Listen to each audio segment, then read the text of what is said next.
To, že do Novák na Silvestra opakovane zavítala nuda, to, že námestie Slovenského národného povstania tu za mnou zývalo prázdnotou, to, že samospráva nedoručila kultúrny program, ako bývalo dobrým zvykom po 10 ročia, to pre mňa nie je žiadne veľké prekvapenie.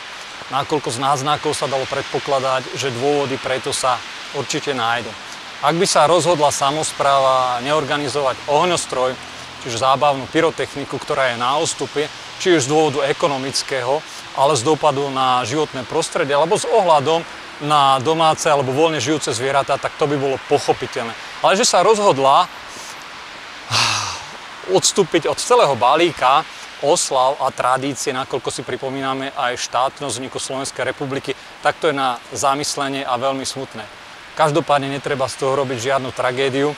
Ten čas na reparáciu tu bude zase o rok, čo sa nedá povedať o iných projektoch, ktoré nie sú opakovateľné, ako rekonštrukcia napríklad mestskej polikliniky, či vybudovanie zariadenia opatrovateľskej služby, alebo rekonštrukcia Domu kultúry, ktoré mali toľko príležitostí v tomto štvororočnom období a ktoré pravdepodobne sa neuskutočnia.